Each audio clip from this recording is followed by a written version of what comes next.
Hello, and welcome to a new episode of Funnelocity, the B2B podcast that brings you real talk around different strategies that can help you build a high-performance sales and marketing funnel. I'm Enrico, president of Market One, and your host. Today's episode centers on the age-old B2B favorite, sales and marketing alignment.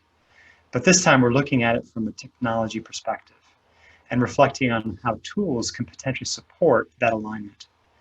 To help me dig into what I think you'll agree is a meaty topic, I'm delighted to welcome Simon Daniels. Simon is a widely experienced B2B marketing operations specialist with extensive track record advising marketing leaders on challenges with data, process, and technology. Just some projects Simon has worked on include marketing automation implementations, campaign and lead process improvements, and data analytics delivery, together with team formation and leadership. Alongside his day job, Simon is also a regular contributor to our friends at B2B Marketing, Customer Insight Leader, and other blogs and events. Simon, welcome to Funnelocity. Thank you, Enrico. Great to be here. Thanks for having the opportunity to speak to you.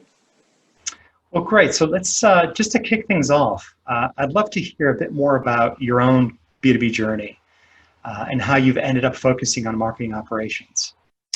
Absolutely. Well, I like to say that I've been doing marketing operations since before it was invented, and certainly before the term was coined. I started off agency side and pretty quickly moved into B2B specifically. Back then it was called database marketing. It's sometimes still referred to that, but I moved through a number of data-driven marketing roles, CRM program management, and then eventually into what was called marketing operations, all the while focusing on data, process, and technology. That's been predominantly in the tech and telecom sectors, and usually on the kind of more enterprise end of the scale, if you like. And that really appeals to me from a perspective of longer lead cycles, more complex sales, where I think the disciplines of data and process and technology really come together to drive those activities.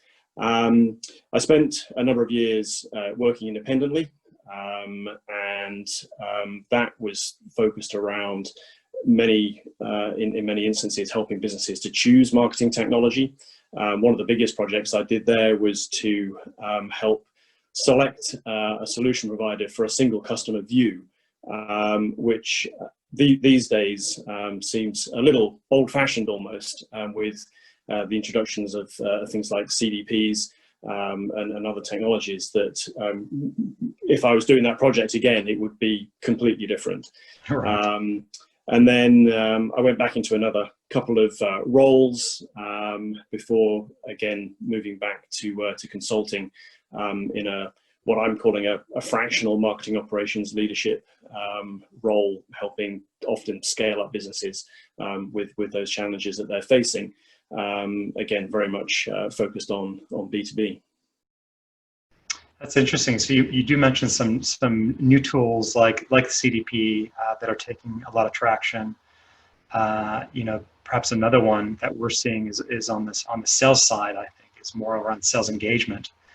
And in fact, we've run a survey in partnership with TechTarget in looking at how sales and marketing leaders are adapting during this pandemic.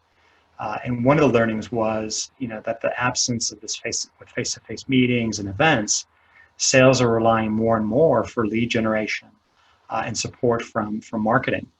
But perhaps, I'm thinking they can probably make better use of automation to support their sales efforts. But what are your thoughts on that? Yeah, absolutely. I mean, one of the projects that I've undertaken most recently for a technology vendor is deploying a sales engagement platform. And the reason for that project coming about was very much sales recognizing their need to be more efficient and structured and have greater rigor around the prospecting and kind of reach out that they were doing. And so as part of a wider package of work that I was doing, I took point on deploying a solution exactly in that space. And can I ask which, because there's a couple leaders, I'm curious, probably one of those two, but which one did you help deploy? Yeah, so that was SalesLoft, which I think certainly seems to be among the kind of market leaders in that space. There's obviously also Outreach and a number of other solutions. So that was the one that was selected and that we ran with in that. Interesting. In that project. And any kind of what were your experience or lessons learned in bringing this new type of tech into your client? Well, it's very much a game of two halves. I mean, clearly there's a tech aspect to it. There's all the usual considerations of integration and setup and so on, and particularly where it's involving email, you do start getting into some fairly arcane technicalities to do that. And in any organization, some of those things can be challenging. So certainly for anybody considering a deployment, make sure that you've got all those resources lined up, and IT and so on are ready and understand what's being done there. But the other side, and far and away from a business perspective, the more crucial side is clearly how sales will be working with the platform and the sales and marketing alignment aspects of that. What starts to become clear is that thought needs to go into the content and the messaging and the sequences or cadences, as SalesLoft calls it, and what that should look like, and how sales are going to be using this new tool. So that's really interesting, and I definitely I can see how this new tech actually brings or can bring sales together with marketing in a really collaborative way. And you mentioned about the sequences and emails, and how do you see kind of the ownership around? Let's talk about the content generation, because obviously in email, even if it's one-to-one, there's an aspect of needing to create the messaging, and we are talking about platforms that are that provide some level of scale and scalability. So how do you balance kind of automation and scale through a sales engagement platform with the kind of one-to-one, kind of strength that I think the sales teams would say they have when they're engaging with their prospects, with their customers? Absolutely. As I say, these tools surface the activities that sales are undertaking, and the kind of the dirty secret that I can reveal on the Funnelocity podcast right now is that sales have been engaging with prospects and sending out emails and having conversations all along, unbeknownst to marketing. And suddenly, what tools that SalesLoft do is to put that almost into a kind of a framework that marketing understand better, in terms of a platform and email templates and sequences of activity, just like marketing automation that marketing have been doing for many years. And there's a slight almost discomfort from marketing's point of view, because there's a natural and very understandable tendency to start thinking, oh, well, we should be looking at the messaging here and the branding and the creative and so on.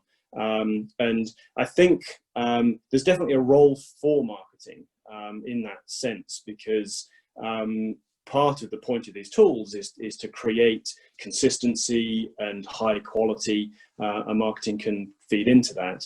But at the same time, sales clearly need to be able to do what they do in terms of building the relationships and bringing individuals' voices to the communications that are taking place. And the platforms are very good at that. I mean, they're built literally to do that, to be able to take a template and customize it on the fly in a one-to-one or possibly one-to-many relationship. In the particular project I was working on, marketing took very much a kind of a step back and said, it's a sales tool, over to you sales. Partly that was resource, and of course, marketing aren't just sitting around waiting for things to do, or to be asked to generate more content. But I think there's certainly a balance to be struck. So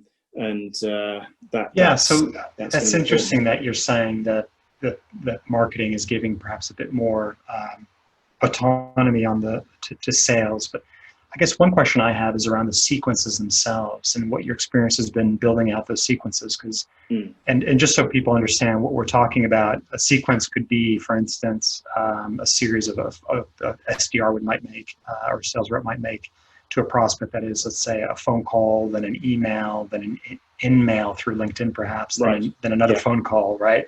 Yeah. So when you're cycling through that 3 or 4 times, you might only make 2 or 3 calls, maybe send only 1 or 2 emails or in-mails, but collectively you're getting good coverage, right, to the prospect.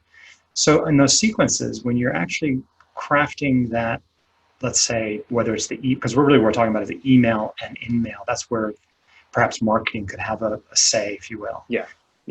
So to what perspective or would you advise your clients to get prescriptive around that versus leaving it relatively open, providing templates, and it really is up to the SDR to figure it out?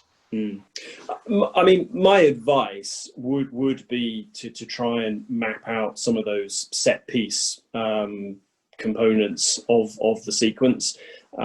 As much as anything else, what you really don't want is individuals all whirring away, creating their own emails and wording and so on. It's just a bit of a waste of time.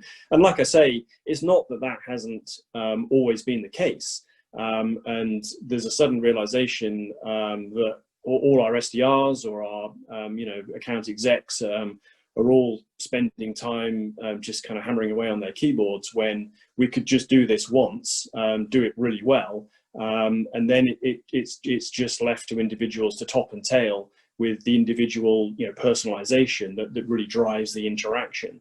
But the key points and the content and so on can come from a standard place. So that would be the recommendation that I would make, accepting completely that that's easier said than done. Exactly.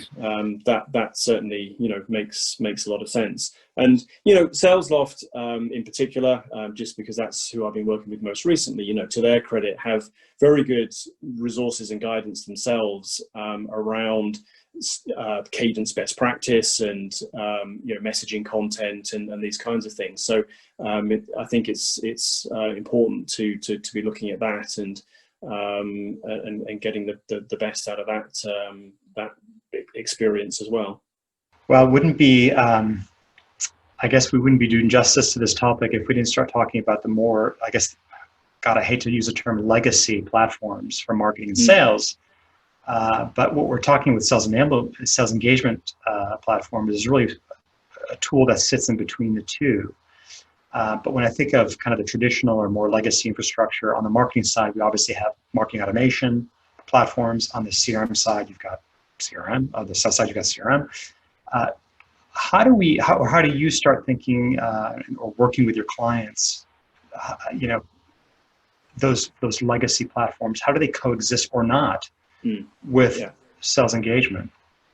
Well, I think one important point to make at a sort of non-technical level, if you like, is again this notion of sales and marketing alignment and in particular the integration of sales and marketing messaging and engagement has always been there and always been a problem or a challenge, and hasn't necessarily been solved. So in particular, it's very easy to conceptualize marketing, do outreach and demand generate leads. Those are sent to sales, who then pick up and run with them. But I've always felt that there's an overlap where it's completely legitimate for marketing and sales to be engaged with a prospect simultaneously. It has to be done carefully. Clearly, marketing need to be mindful and recognize that sales are engaged with a prospect. But there's no reason that the latest content or a forthcoming webinar or something can't be promoted to a prospect who's also speaking to a rep and then the rep can refer back to that communication. So I think what these new tools do, again, is just almost systematize that engagement, and in a sense make it easier, but equally create new pressures to make sure that's really being done rigorously. Because in a sense, what the sales engagement tools do is to create as you kind of allude to, a mini marketing or sales automation, potentially running alongside existing marketing automation programs and sequences. So it's critical to make sure that they are aligned.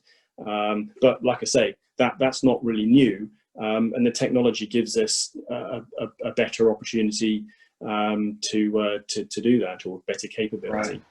Right. Well, certainly what we're seeing from our side is that sales engagement platforms tend to be almost, if I can use this analogy, an overlay to marketing automation, to CRM. Right. And for that critical juncture between sales and marketing, right? It's that overlap. It's basically the Venn diagram. It's the Absolutely. two circles coming together, and it's that platform for that where those two circles overlap. And it's been missing, right? Because it's traditionally sales has either been, well, traditionally sales has been in CRM, and you make features available to them through CRM from marketing automation, and of course marketing would be in their marketing automation platform. And so what we're now seeing with sales engagement platforms it is that overlay, and then there's a handoff obviously to CRM eventually. Everything posts to all systems. But then as the opportunity develops and matures, that goes in, and opportunity management becomes very much a feature of CRM. But it's an interesting, from our Market One perspective, we're looking at this not just from the perspective of our own demand generation efforts, but a lot of our clients are making investments, into these technologies as we discuss, whether it's SalesLoft or Outreach and others. And so more and more, we're actually being asked, when we're working with clients as an outsourced SDR team, instead of necessarily, previously we were maybe logging into their CRM systems. Now we're starting to log into the sales engagement platforms, right. And we're seeing huge lifts, and it's much better data we're working with. It's better plugged in with the website, with Drift. What's going on there, leading contacts and prospects into the queues, into the sequences. So it's a really impressive piece of technology that's really coming into its own right now. Yeah, absolutely. I mean, you're exactly right about that Venn diagram concept. That's exactly what it is, and that overlap is where sales engagement sits to a certain extent, and where there's growing focus on what that overlap means and how sales and marketing are coordinating. But from a tool perspective, absolutely, I'm seeing that as well, where outsourced resources are utilizing a sales engagement platform that perhaps is connected to a Salesforce.com, but that's the primary platform. And in some respects, you could easily imagine, certainly at that early pipeline stage or sort of late lead stage, sales reps, be it SDRs or account execs, living very much in those tools and almost not touching Salesforce, because everything is there, the contact information, clearly the execution of outbound messaging. You can update tasks and activities and statuses and all these kinds of things. So there's almost no need to go back into the CRM, and that obviously does throw up interesting questions about how this is going to shake out, and what the kind of vendor landscape is going to look like, and how. Well, let's go there. Traditional tools, yeah. It's hard to cut you. Let's go there, because I feel like it begs the question now. Obviously, we've got the big cloud players on the marketing side, Oracle Eloqua, you've got Adobe Marketo, Salesforce has its marketing cloud. And then of course you've got CRM vendors, Salesforce and Microsoft and whatnot. When you think of these big cloud enterprise players. And now all of a sudden the Venn diagram with this overlap. What are your thoughts? Is there going to be a shakeout, or is it just an evolution perhaps of these, these established cloud players? I think it is evolution in many respects. That said, there's always been a kind of an overlap. Look at marketing automation. Marketo and Eloqua and others have long had tools that sales can use, either for outreach or for visibility over marketing activity. But they've certainly not gone anything like as far as a sales engagement platform that we're now looking at. And so it is interesting to see those specialisms coming into play. I've never been a huge fan of the kind of gigantic suite type approach. I'm fond of picking exactly the right solutions and having tools and platforms that are built for purpose, because typically they just do that much better a job. Back in the day, I was always more of a hi-fi separates kind of a guy than a all-in-one MIDI system. Only probably half of the people listening to this will know what I'm talking about, but love anyway. The analogy. I'm with you. Very good. So yeah, I think it's really interesting to see, as I say, is that these sales engagement platforms coming into that. And yeah, I mean, it's tough to see that Salesforce in particular, who are pretty famously highly acquisitive, not picking up a platform, because, like I say, there's a bit of a threat.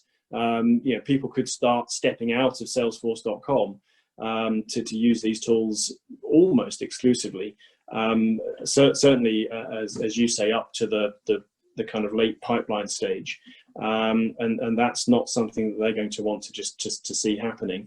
On the marketing automation side, it's tougher to see that a Marketo, for instance, is going to build this functionality into the platform, because, like I say, it's while there are similarities in terms of sequences and so on, I would see it as being a fairly big step away. But equally, maybe there's a module or some kind of overlay that would work in that way to make it possible for sales to be effectively using Marketo, but in a much more limited capacity.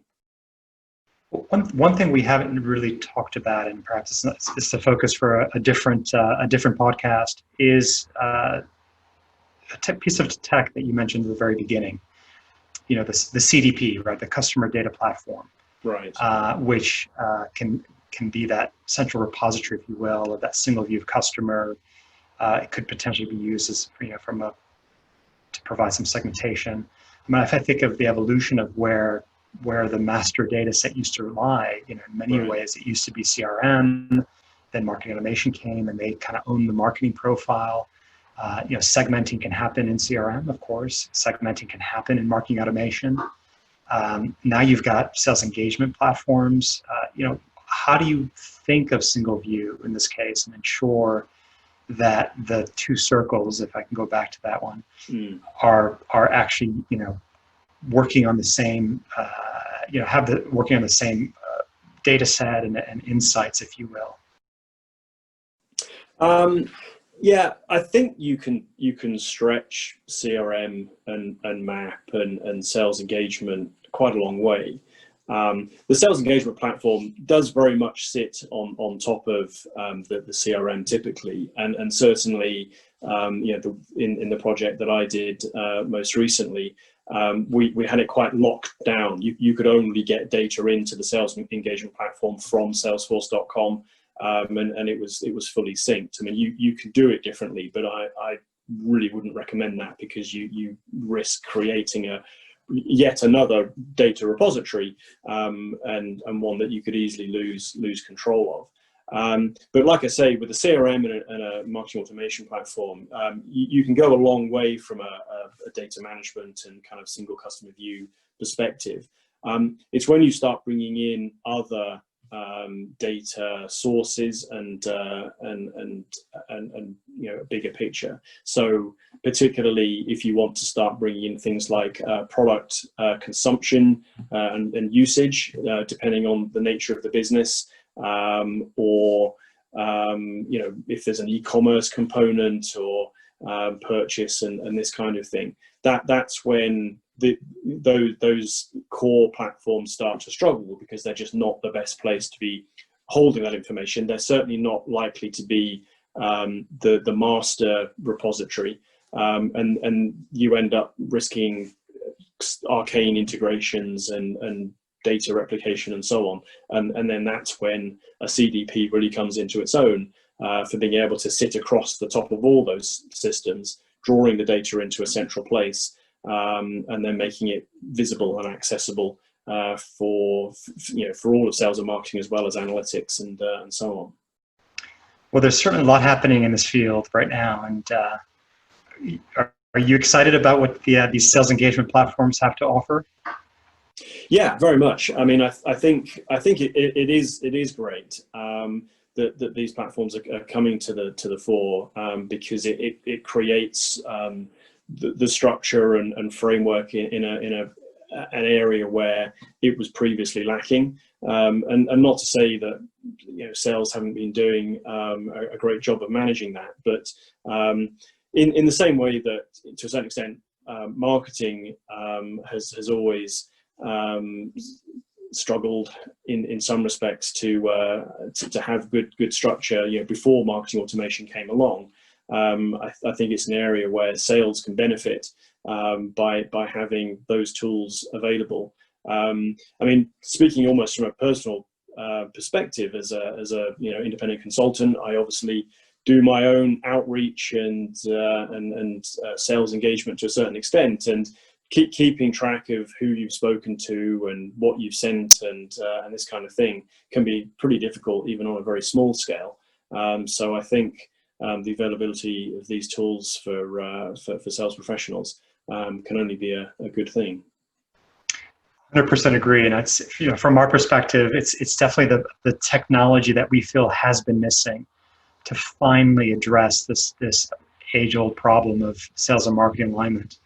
Right. And it's clear that this is an area that's going to keep evolving, and it's certainly an area that I personally in Market One will continue to follow with great interest. So, hey, Simon, thank you so much for this fascinating discussion.